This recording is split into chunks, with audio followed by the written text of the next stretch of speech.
There are cows on my shirt. Okay, here we go. Let's talk some October reads and a little update. Oh, it's hard to say out loud. Okay, just a little life update from our house. We lost Pork Chop on the 18th of October. And it's really hard to say out loud. Wow, when I started YouTube, I didn't think I would cry so much. Yeah, he got cancer in his mouth. It was really uncomfortable for him. And we decided to let him go. Remember when his tooth fell out? Yeah, that was what was happening. Yeah, it really sucks.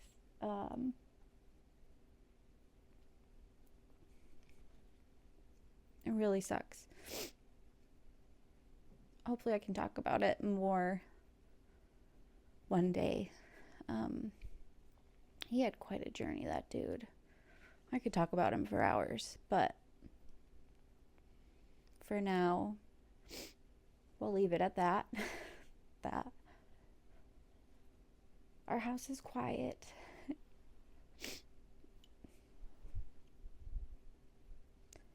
And we miss him terribly. Yeah, that's it for now. So October was really hard. It was a really tough time. I only read 5 books, which is still great. But I wasn't up to my usual standards. Lots of tuning out, which for me doesn't usually include a lot of reading. So much love has been sent our way. And our house feels weird, but we feel incredibly loved still. And Annie's doing well, and it's kind of cool to be able to focus on her because she's always been overshadowed by Pork, and she's a really good dog. Yeah, so it's been awful, but we are surviving. She is crying a lot. We are back to reading. But yeah, let's talk about October reads. I had made a little fall TBR here. We got through some of them already. I'm currently reading some that didn't get finished in October. I have When the Crow's Away, which is a sequel to a little cozy mystery by Arlie Wallace. Wuthering Heights, Frankenstein. Wow, very timely for this year. Stoner by John Williams is the next Books and Mortar book club book, and I'm excited to read this. I'm going to start it very soon. I Cheerfully Refuse by Leif Enger. That's the December pick for Books and Mortar's book club. Rebecca, the classic. Never read it. World of Wonders. I'm actually going to go see the author speak this week. I have a Taskmaster book that my friend Gina got me. The Shocking Experiments of Miss Mary Bennet by Melinda Taub. I read the Lydia Bennet one. She was a witch. They're kind of like little retellings of Pride and Prejudice, not the main characters. So I had a nice little fall TBR. We'll talk about a couple. I'm currently reading Stephen King's 11/22/63 for A Cellar Bird Books book club. I'm really loving it. I'm right around halfway. I think I do have to put it down for a second, though, so I can read Stoner, because that's next week. But, okay, let's talk about October books. I'm just going to look at my phone. I'm not even going to hide it. All right, so the first book I finished in October was The Possession of Alba Diaz by Isabel Cañas. Here she is. Wow. She's beautiful. It's set in Mexico in 1765, and it's set at a silver mine, and it talked a lot about silver and the mining process and how impactful it was to the Mexican economy and way of life. And our main character, Alba, They flee the city because like a sickness is there, and they flee to her like fiance's home by a silver mine, and creepy things kind of start happening. Elba like sleepwalks. She ends up places she doesn't know how she got there. There is something in the mine, and a little bit of a love story, and a woman just trying to do her best given terrible circumstances. And it wasn't super spooky, but it was spooky, and it was a good way to kick off like the spooky season reads. I think I gave it 4 stars. Yes, I gave it 4 stars. I had a good time, and she has written 3 books total: The Vampires of El Norte and The Hacienda. She might have more out there, but I've heard nothing but good things about The Hacienda. Oops. And I have The Vampires over there for one day reading, but I would recommend this if you like horror, spooky stuff. Annie's rolling on the floor and just farting audibly. Come here. Hi. Hi. Hi, good girl. Okay, I gotta talk about books. Okay. The second read of October was Abundance by Ezra Klein and Derek Thompson. This is a nonfiction book on a lot of different topics, but a lot of like societal issues in America and how we are a very, very abundant place. There's lots of stuff. There's lots of resources. There's money. There's food. There's housing.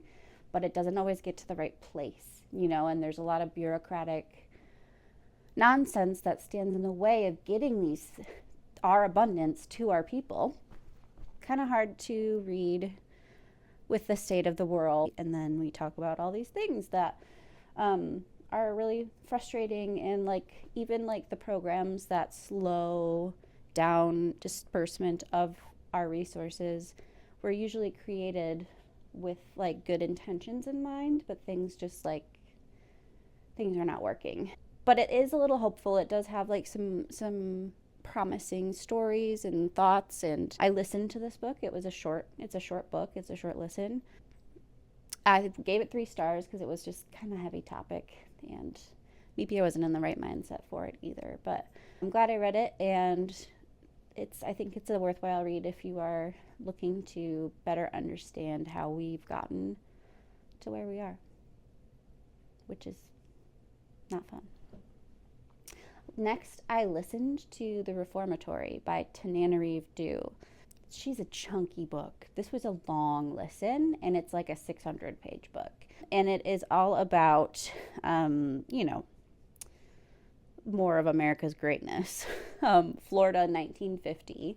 It follows a black family whose dad has had to flee the South because he is working on, civil rights and pushing back against the racism that is so very prevalent. So it's a teenage girl and her little brother, who's like 12 or 13, quite young. Their mother has just died from cancer, and it just opens with the brother, Robert. Robbie kicks a white man because he was attempting a pass at his sister, and he went to trial and was sent to live in a reformatory, which is infamous and terrible, and people don't always get to leave the reformatory, and the superintendent is just 100% evil. If that's not all scary enough, this boy, Robbie, gets to see a bunch of ghosts. He sees a lot of ghosts. And they call them not ghosts. What did they call them? They called them haints. Haints. Haints. That's like a southern word for like kind of spirits, I think, of the time. And so the haints are all people who have been killed at the reformatory. And they can cause a little bit of trouble. But most people can't see them. And the story kind of devolves into the sister has one storyline of her trying to figure out how to get Robbie out. And then Robbie trying to survive the reformatory. And Robbie in particular can see these ghosts really well. It's a story about like, how are we going to get Robbie out? How is he going to survive this terrible place with this evil superintendent? and all these ghosts, and it was spooky. Like, I know people who read this who thought it was super duper spooky. I was like not so spooked all the time. I think my spook level, I want more. But I had a good time. It was a good book. I think I have a little bit of a prejudice against long books. If you're over 400 pages, you better have a reason to be over 400 pages. And this one was like 7, I think, 100 pages. And I think it was really well done. I certainly wasn't bored, but I also don't think it needed to be that long. So I think I gave it like 3 stars. It was fine. I wasn't blown away, but I also like was engaged the whole time. So I think middle of the road for me. I know people who really, really loved it though. So I think I might be a little bit of a outlier in that sense. But The Reformatory was a nice, spooky, long time. Okay. Ooh. Next, I finished Wild Dark Shore by Charlotte McConaughey. This was my friend's book club pick. I have read one other Charlotte McConaughey this over the summer. I listened to There Once Were Wolves, and like my takeaway from that story was, wow, brutal. she told a brutal story. It's not a happy story. But themes in that book are like environmental impact and like humans and what we're doing, and like also a lot of male rage, which I liked. And those themes carried through to Wild Dark Shore, which is her newest release. This book is set on a fictional island where there's a seed bank. So it's close to the Arctic. The terrain is really interesting. They talk a lot about how there's no trees and it's really brutal oceans. And so there's this family that lives there, a father and 3 kids. The mother died a long time ago. And there used to be like a whole scientific research base, but the Earth, climate change is impacting the island, and it's no longer safe to live on. So like the seed project is kind of done, and they are just tasked with trying to wrap up operations on the island before they can go. And right off the bat, the story starts with a woman's body washing up on shore. And this whole story just follows the family, the woman. The story is like a very windy story, and it's told from a lot of different viewpoints, like from all the different characters. And there's just a lot of history. And it turns out the woman is searching for her husband, who was assigned part of the research team on the island, but he's not there. All their comms have been sabotaged. They can't reach out. They can't communicate with the outside world. They're just waiting for their scheduled pickup date. And it's a windy, scary, like just as in like kind of thrillery, like what is actually going on. You can't always trust the narrator. You don't trust a lot of people for most of the story, even though a lot of them are kids. So that's interesting. But this one was really beautiful. It really dealt with grief, like the mom's grief and like the grief of a relationship dying and the grief of kids missing their mom, and this husband, which October spooky season approved. There's also kind of like ghost spirits. Like, I don't want to give away too much because it is good. I loved it, and it's very windy, so it's just like nice to just dive into. I gave my copy to my parents already. I think they're gonna one or both of them might read it. So I gave this 5 stars. It was great. I had a good time. I was reading it right after we lost Pork, and there's a lot of grief. And for most of it, it was actually comforting just to be like, oh yeah, other people that grieve too, you know, that kind of thing. And then at the end, it got me so good. There was a quote about like, why are we, destined to love when it always ends in loss, kind of things. And then there was one quote that was like talking about a body, and it said, it's just a body, but it was your body, and it was beloved. And I can't even think about it very long right now. Got me good. But yeah, I really loved it. 5 stars. And finally, the last book I read in October, I listened to it, but I do have a copy as well. Moon of the Turning Leaves by Wabashig Rice. Um, I got to see Wapshig. I might not be saying that very well. He goes by Wob a lot. I got to see him November 5th, 2024. He is a First Nations author. So he is Indigenous in Canada, and he came here the day after Trump got elected at the public library. And he said something about like, I came here on a weird day, huh? And like, there were like literally people crying. And I almost didn't go. I had a ticket, but I was like, oh, so sad. I almost didn't go. But I was really glad I did, actually. And I had read A Moon of the Crusted Snow before I saw him.